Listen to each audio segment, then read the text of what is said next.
Hi, everybody, and welcome to the 1994 New York State Crappie Derby. I'm Roger Neel.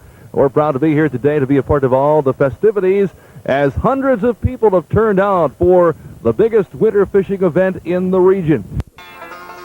Welcome to coverage of the 1994 New York State Crappie Derby from Dorchester Park at Whitney Point Reservoir.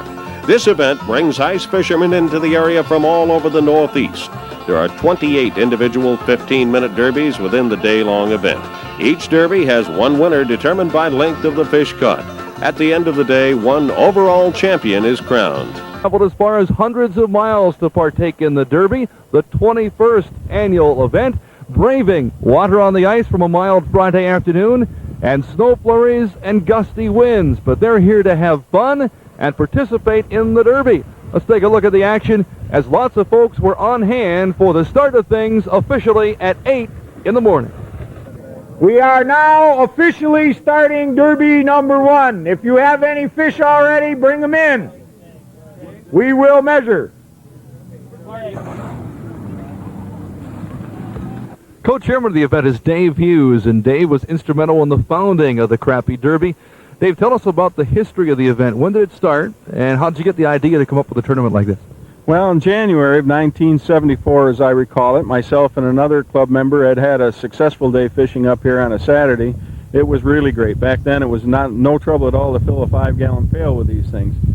And the next day, while quaffing a cool one at the local hotel, we happened to think, well, how can we do something with this? It just seems like not enough people are using this fishery. So we made a few phone calls, contacted some of the club directors, and they said, yep, sounds like a good idea. So the first annual New York State Crappie Derby, and at that point in time, it was just the Whitney Point Crappie Derby, but now we're statewide, of course, started right there. And the purpose of this back then was we've always been a pretty successful sportsman's club, the Whitney Point Sportsmen.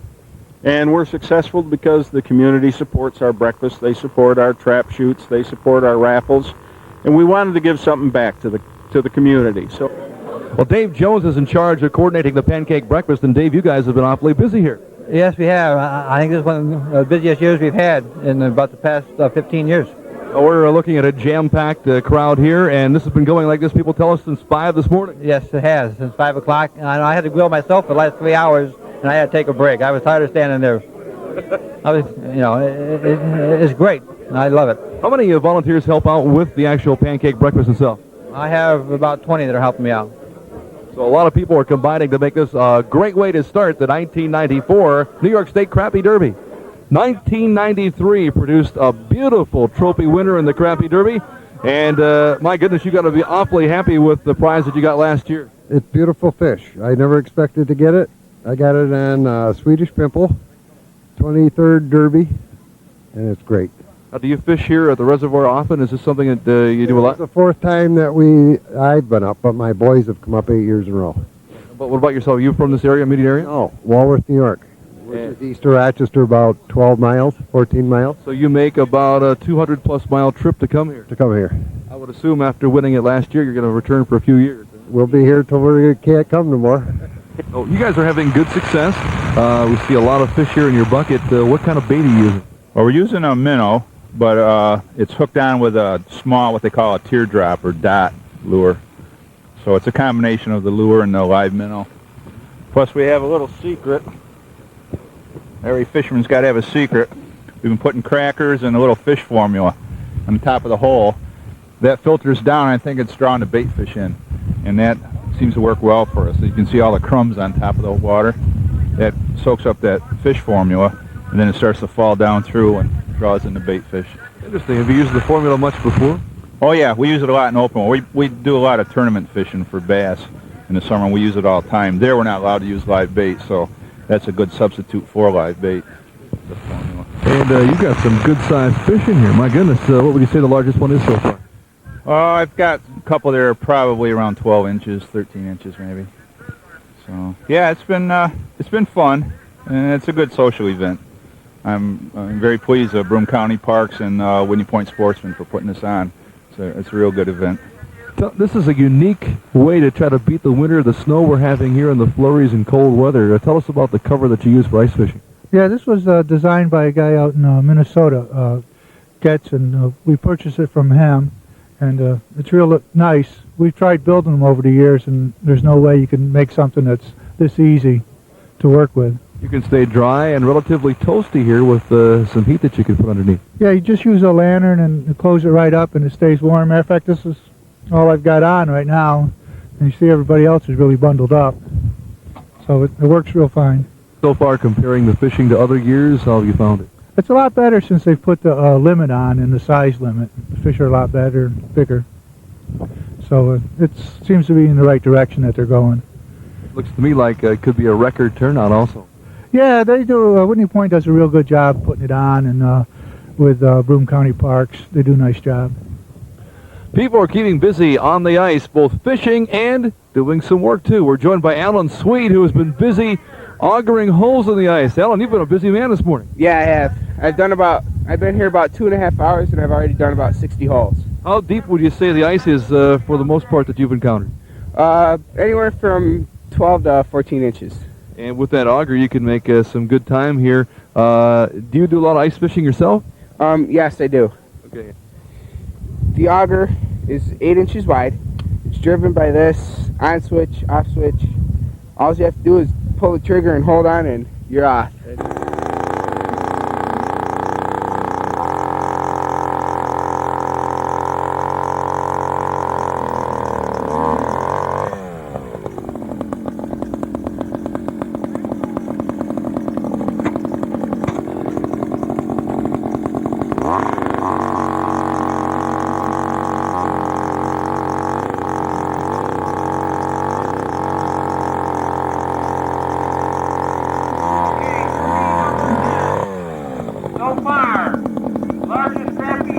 The fishing's great. We'll be back with more coming up in our coverage of the 1994 New York State Crappie Derby in Whitney Point right after this.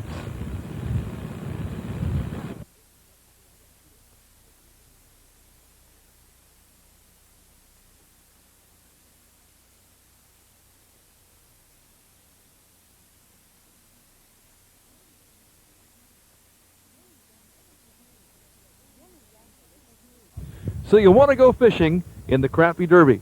Obviously, it takes some skill and also a lot of the right equipment. We're joined by Ron DeRue, a veteran of a number of the Crappie Derbies. And Ron, let's talk a little about the equipment that you need if you want to be successful in the Derby. Okay, for a man to start out with the basic needs of the Derby, you got to start out with a pole, which is nothing more than just a simple line holder. That's all it is. It's homemade. You can start out with something simple like that. It have maybe a 4 or 5 pound test line and hook, and you'll need a spud. Now the old timers used to use spuds to get through the ice.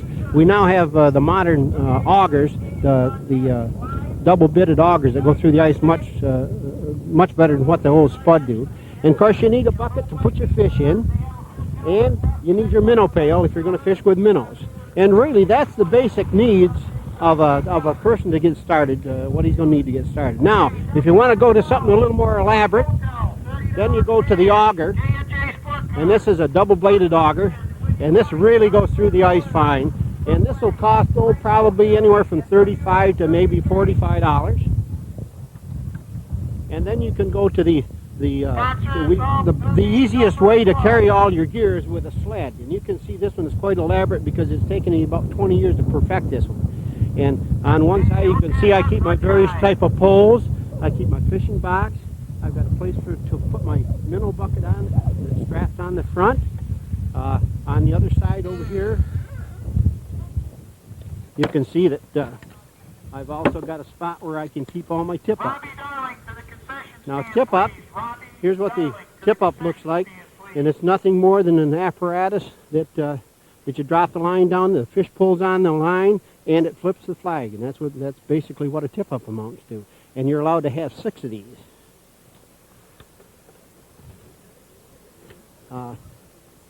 You see many different variations of the sleds. Everybody has their own conception of what they should look like. But and of course you need a ruler on here to measure how long your fish are. And then in the back here, of course, you've got additional places where you can carry your niceties like your coffee jug and all your goodies. You also need a skimmer. The skimmer is pretty important. In fact, to start out with your basic needs, this should be included in that. Now what this does, this skims the ice from the hole. And this keeps your hole open, especially during freezing weather. They freeze up quite rapidly. And that basically is what you need to get going. You mentioned a small pole. Some people come out with the real large ones like they were going to go deep sea fishing. It's not needed. No, not really. All you need is really, as far as a pole, is nothing more than something to hold your line on. And this is probably this is a little elaborate pole. This is regularly got your open face reel and a little short rod with big eyelets on it and monofilament line. And you don't need those big long poles, but I think why a lot of people use those is because they don't want to pay $14, $15, $16 for a pole like this, where they can use their regular fishing pole that they use during the summer months. Ron, do you use a bobber? Some people use small ones, some large ones. Yes. Now, you'll notice on this hole over here, I have a bobber. And, this is a very light bobber, and you'll notice on here that, of course, here I'm rigged with minnows. And naturally, when the fish pulls on the bobber under, hopefully you yank and you've got a fish on there. Now, a lot of people like to jig, and that's what I'm doing here. Now here, all you do is put your lure on here, like this, which is nothing more than a little Swedish pimple, and use a grub on it. And what you do, you drop it in the water at various depths, and you yank it like this, and that's called jigging. And that's more effective because the fish seem to hit something that's moving. They seem to hit better than they do a stationary bait. Bill, tell us about the cooperation between the Whitney Point Sportsmen and the County Parks and Recreation Department. Without the marriage of the two, it wouldn't come off. Well, yeah, we kind of look at this as it's the Sportsmen's Association event, and we kind of help them out. And that's kind of how I view all of our facilities and activities that we work with. We try to help the people that are doing the activity. They do a great job. And unfortunately, we had a little water here today, but everybody seems to be having a good time. Looks like a record turnout, over 1,000 people as of about 10 o'clock. Yes, if you look out across here, you'll see a lot of people fishing, and it's really not too bad of a day. The wind's only blowing a little bit, and the temperature's not too bad. The Sportsman's Club, obviously, very busy in the community doing things. You have an awful lot of volunteers who have helped to make this day a success. Yes, the people have donated generously in the way of money, gift certificates, and merchandise. That's what makes the Derby for the fishermen.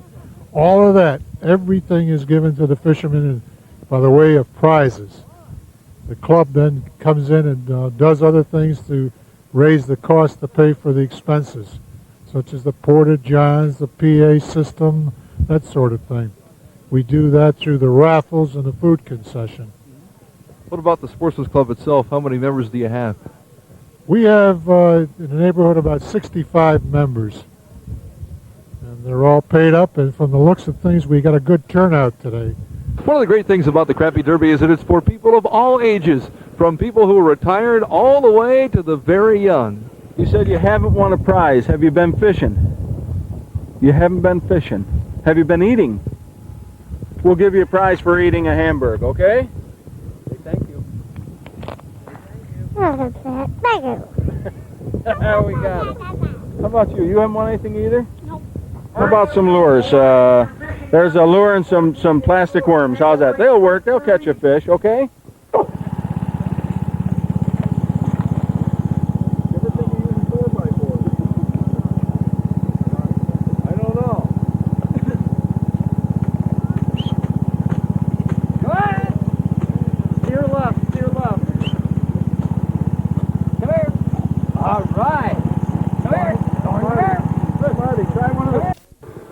To get an event like this going that provides refreshments for over 1,000 people, it takes a lot of work and a lot of volunteer hours.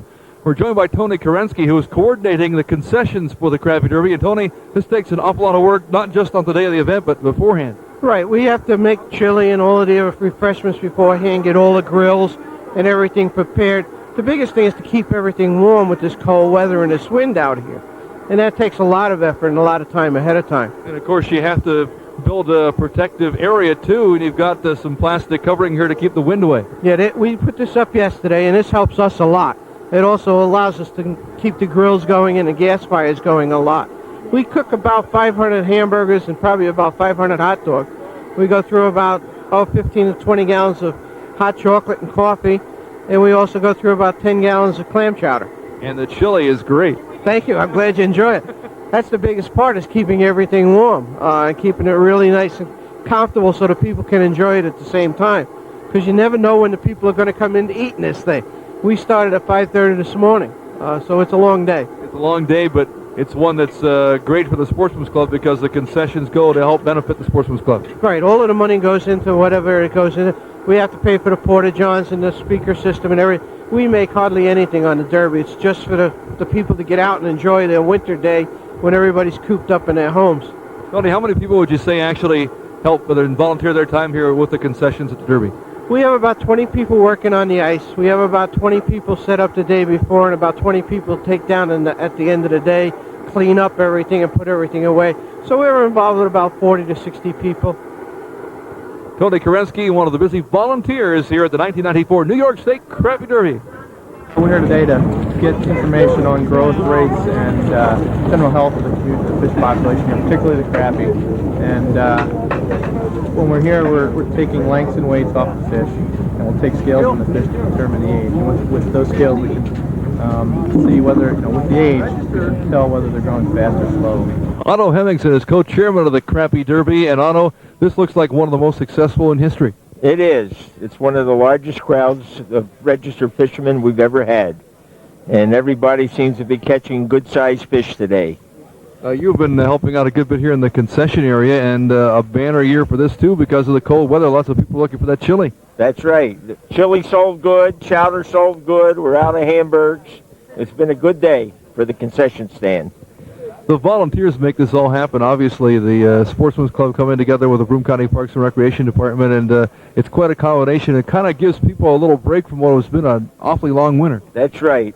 You get out, get rid of the cabin fever, and come down on the ice and get the fever here. Otto, how many derbies have you been involved with now? Probably about 10, Roger. And it's been fun to come down here every year and help in the concession stand. And I like doing it. Crappie Derby participants came well protected against the frigid temperatures, adorned in a variety of outerwear. These fishermen took a seat while waiting for their big catch. Others tried to beat the cold by moving back and forth between several holes, hoping for some luck as the individual derbies moved into the afternoon hours. This derby entrant came well prepared with just about everything you'd need to catch a prize-winning fish, including those waterproof boots that kept the feet warm despite lots of slush, water, and snow on top of the 12 to 14 inches of ice. These anglers built their own enclosed buffer against the gusty wind. With protection like this, even the coldest winter day can be rewarding to the ice fishermen. Derby number 28 ended at 3 p.m., bringing to a close the 21st Annual Crappie Derby, with over 1,000 contestants entered. Master of Ceremonies Chuck Sweet announced the second and third place winners of the overall Derby and their long list of prizes. Okay, Lon Hilbert, our second place winner. Step right up here, Lon. Okay, Lon gets a $100 jacket for Pebble Yamaha and Lyle, $55 bill from Reed's Tool Center, a $42 knife from Whitney Point Knives, a $20 reel from McDonald's Bait Shop, and $20 in sports cards from JMJ Sports, along with the 15-minute special ladies already won.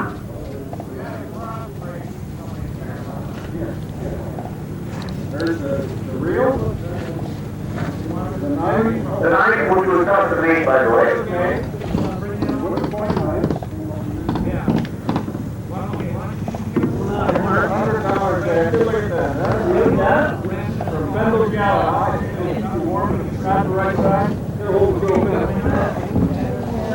And also on the bag is the sports card. Congratulations.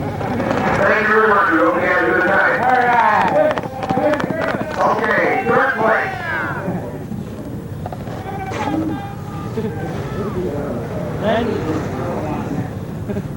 Carl Lance, you are a third place winner. You receive for your efforts, in conjunction with the 15-minute prize that you've already won, a $65 lamp from Warehouse Electric, $45 ratchet from Reed's Tool Center, $25 gift certificate from McDonald's Bait, which is right here just outside the bartender, $25 screwdriver, and a $10 knife.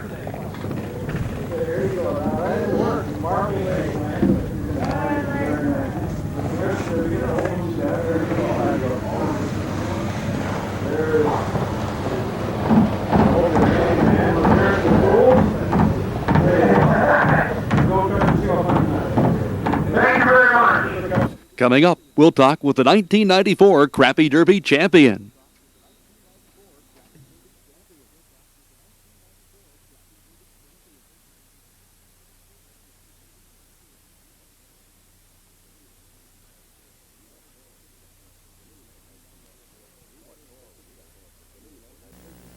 Our winner, Russ Pickens, and Russ, congratulations. You have captured the largest crappie in the history of the 21 years of the Derby.